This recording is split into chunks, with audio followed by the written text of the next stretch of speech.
Hello guys, welcome back to my channel. आज आम्ही गेलो होतो शेतकरी वाड्याला आणि त्याचा एंट्रन्स तर फार छान होता. ते बैल आणि ते खूप छान होते.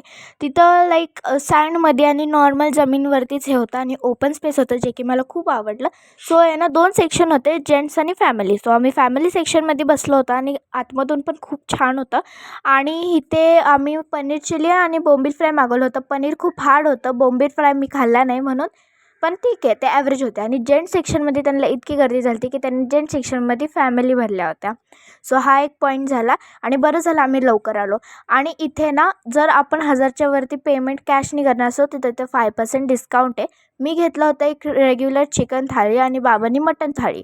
सो इथलं चिकन तर खूपच जास्त हार्ड होतं आणि मटन पण थोडंसं हार्डच होतं. टेस्ट तर मला नाही आवडलं, थोडंसं ॲव्हरेजच होती. आणि असं चिकन पण एकदम असं चावायला पण खूप चिपकत होतं. भाकरी तर आहे ना, मधूनच अशी कच्ची होती आणि मधूनच अशी चांगली होती, सगळं पीठ लागत होतं. चिकन पण असलं तोडता येत नव्हतं, काहीच नव्हतं. आणि त्यांच्या रस्स्याला पण टेस्ट नव्हती. मटण पण इथं बाबांनी घेतलं होतं तर ते पण थोडंसं असं हार्ड होतं चावायला आणि तोडायला. माझं पोट खूप भरलं होतं, मला शेवटी जातच नव्हतं. सो इथे बेसिंग होतं, बेसिंगमध्ये पण हायजीन थोडं मेंटेन होतं, छान होतं. आणि पाणी वगैरे पण छान होतं. So that's it. Overall not worth it. Thank you. Bye bye.